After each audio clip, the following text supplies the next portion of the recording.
The next big thing that I have written about, and so many parents have a challenge with, is resistance. Mm, They can't get the children to cooperate.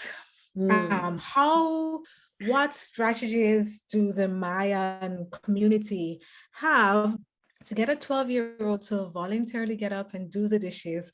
Because so many parents would be like, we have a dishwasher and our little 12-year-old won't even empty the dishwasher unless Yes. we're hounding them. So what did the Mayan community have that allowed the children to be so cooperative? So I think there's a couple things that are going on. One of the things is if you have younger children, they are born with an instinct to want to help. So I tell this story of like, there's a study where a little 2-year-old comes over and starts, the mom's doing the laundry, and a little 2-year-old comes over and starts throwing the laundry around. And in this study, they interview Maya moms and they interview European American moms, and they ask them, what do you do? And the Maya mom said, or the European American moms say, I get angry and tell them to go play, get away. I'm trying to fold the laundry.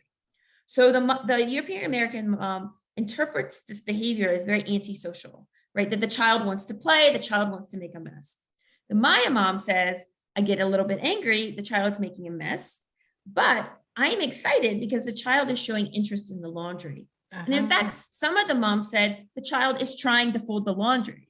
Like the throwing the around and like balling them up is their kind of first shot at helping. And so the Maya mom says, I guide them. No, we don't put the clothes on the floor. We put them in the basket. We fold them like this. And the Maya mom starts teaching the child how to do the laundry and including the child in the activity. So this is really key, is like, whenever a child shows any sign of interest, like comes stands next to you while you're cooking, comes in, starts playing while you're vacuuming, include them in the task. Like, here, just give them a tiny, tiny little task to do. Like, go grab the vacuum. Here, put this plate away. Here, try to chop these onions or this, you give them, you include them. You don't push them away. So with little kids, step one, never push them away. Even welcome them. Hey, I'm starting to cook. Come help me. Mm-hmm. Now, if you've got the older kids that are already kind of don't want to do it, because basically research shows that like if you keep pushing them away and you assume that they don't want to help, by 6, 7, 8, they start not wanting to help. And they start realizing that their role in that family is to play, right? Is that this is not their job. And so then you have to convince them that they lose that collectivistic spirit. That's right. Of the family as a whole, and just focus on me. That's right. You're teaching them that, right? I'm doing this, I'm finishing it, and you're doing your task, right? Individualistic kind of task.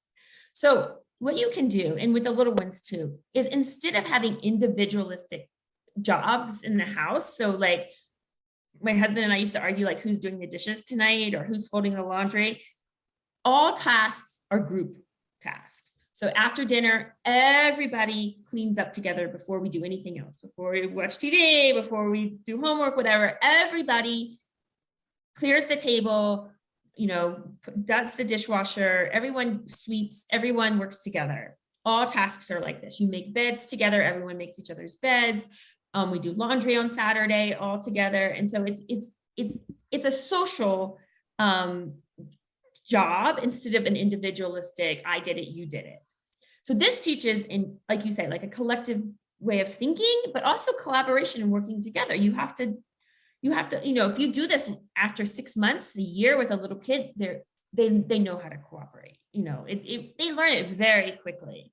And then during that, when they're in that, you give them little tiny tasks to do. You don't expect them to know how to clear the whole table, set the whole table, right? You don't expect, even older ones, you don't expect them to know how to do these jobs until they've been doing them for a while. So you give them little tiny tasks. So for instance, with Rosie, I hand her a plate and I say, go put this on the table. Or I hand her a plate and I say, go take it through the sink, or hand her the forks, just put the forks on. And after 6 months or a year, she's like, she'll know how to set the whole table. And then you kind of like slowly increase the complexity and the difficulties of the chores. And so we do this for everything, breakfast, dinner, if there's times that we're in a rush, we don't do it and I kind of do it, but in general, everybody is involved with every chore in the house. And what that does, I just immediately thought about how it lowers parental stress. Because if you as the parent is doing everything, you're going to, and you're working full time, you're going to be overwhelmed, you're going to be tired.